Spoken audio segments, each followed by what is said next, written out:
It's 7:15 a.m. on June 12, 1962. Officer Bill Long is doing his morning rounds at the most secure prison on Earth, a place where the water surrounding it runs cold enough to kill a man in minutes, where the currents are so savage they drag bodies miles off course, where in 29 years of operation, not a single prisoner has ever successfully escaped. He stops at cell 138. Frank Morris is still in his bunk. Blanket pulled up, head on the pillow. Long moves on. At 9:30 a.m., another guard returns for the morning count. He raps the bars. Nothing. He raps again.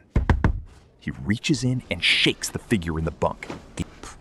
The head rolls off the pillow and hits the mattress with a dull thud. It isn't a head. It's paper mache, stuffed with real human hair, painted flesh tone, fitted with hand-sculpted features. Frank Morris wasn't in that bunk. He hadn't been there all night. Neither had the two men in the cells beside him. So where did they go? How does a man escape from a prison surrounded by freezing water, savage currents, and guards on every wall? And if they drowned in the bay like the FBI spent 17 years insisting, then why has the case never been closed? Why did a letter arrive at a San Francisco police station in 2013 claiming to be written by Frank Morris himself, saying he was still alive? What actually happened that night is one of the greatest unsolved mysteries in American history, and the answer depends entirely on who you believe. By the 1930s, the federal government had a problem. Career criminals were making a mockery of the American prison system. Men like Al Capone were running their operations from behind bars, bribing guards and manipulating transfers at will. The government needed somewhere that would send a message. So in 1934, they converted a military fortress on a small island in the middle of San Francisco Bay into the most secure federal penitentiary in the country. The math was simple. The island sat 1.25 miles from the San Francisco shoreline. The bay waters ran at near freezing temperatures, and the currents were savage, capable of pulling even a strong swimmer miles off course in minutes. The prison itself had 5 gun towers, motion detectors, metal detectors at every door, and a guard-to-prisoner ratio 3 times higher than any other federal facility.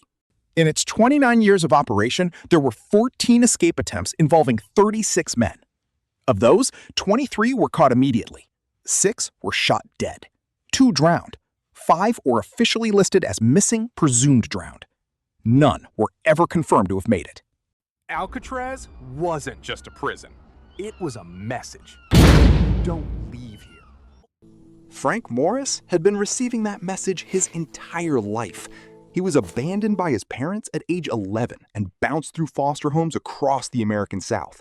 By the time he was 13, he was already being arrested for petty crimes. By the time he was 20, he'd been convicted of narcotics possession, armed robbery, and bank robbery.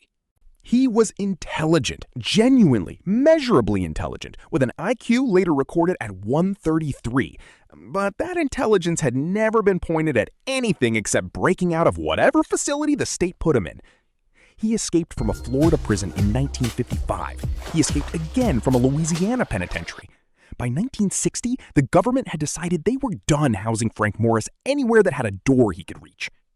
He was sent to Alcatraz. Morris arrived on the island and did what he always did. He started watching. He watched the guards, memorized their routines, timed their rounds. He cataloged every door, every blind spot in the cell block. And within months, he found something no one was supposed to find. Above the top tier of cells in B and C block was a utility corridor, a narrow maintenance shaft running the length of the building. The corridor was accessed through ventilation grills at the back of each cell, and the grills were secured with bolts that had been slowly, quietly corroding for decades in the salt air off the bay. Morris tested one. It gave. He began recruiting. The Anglin brothers, John and Clarence, were already at Alcatraz and already itching. A fourth man, Alan West, was brought in.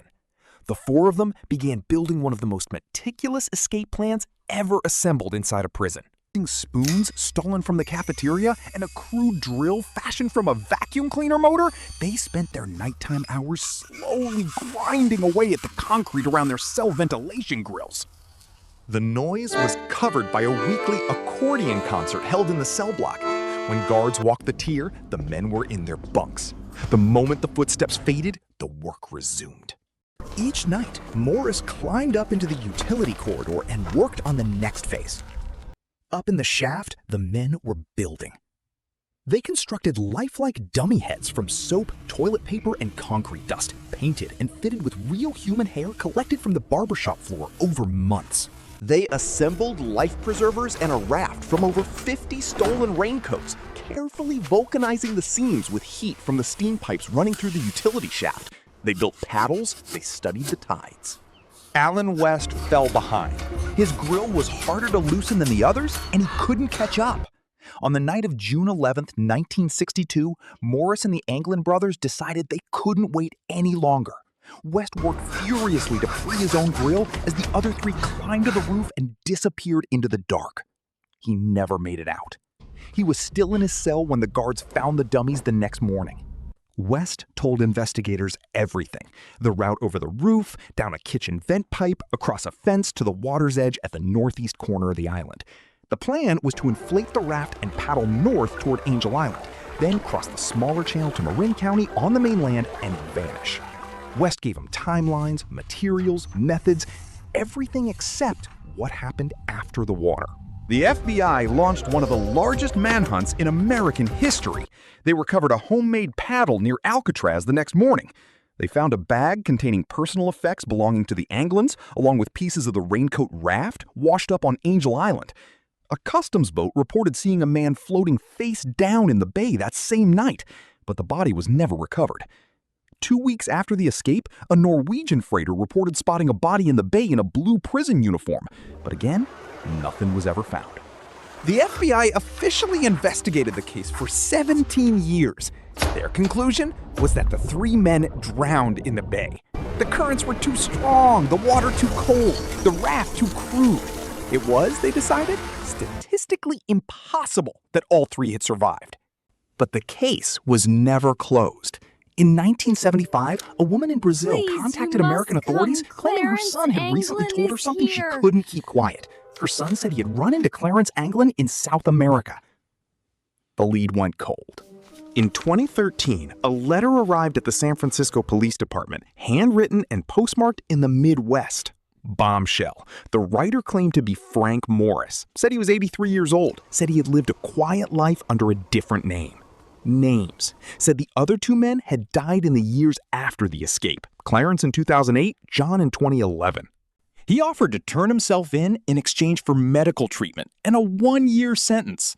The letter was passed to the U.S. Marshals, who still formally hold jurisdiction over the case, because as far as the government is concerned, the men are fugitives, not deceased. Handwriting analysis was inconclusive. No one ever came forward to claim the deal. The Marshal Service still has the case open today. Technically, if Frank Morris is alive, he is 96 years old and still a wanted man. What makes the Alcatraz escape stick in the public imagination isn't just the audacity of it, it's the craftsmanship. These were men with no access to tools, no internet, no outside help, operating inside the most watched building in America. And they built a functioning raft, life preservers, and 3 dummy heads, convincing enough to fool trained guards for an entire night. They studied the tides, picked their window, and hit the water on schedule. Whatever happened after that, the plan itself was nearly perfect. Alcatraz closed the following year, in 1963. The official reason given was the cost of maintaining an island prison, but the escape hadn't helped. The fortress that was built to be unbeatable had been beaten, or at least had never been able to prove it hadn't. The 3 cells in B Block are still there today. Tourists can walk up and peer through the bars at the holes in the back wall, still ragged at the edges, where 4 men spent months grinding through concrete with stolen spoons. The dummy heads are in a display case nearby, glass eyes staring at nothing. And somewhere out there, if the letter was real, an old man lived out his entire life as someone else entirely. Slept in a real bed, ate real food, watched the news, maybe even watched a documentary about himself once or twice. Frank Morris, IQ 133, wanted by the United States government. Still not caught.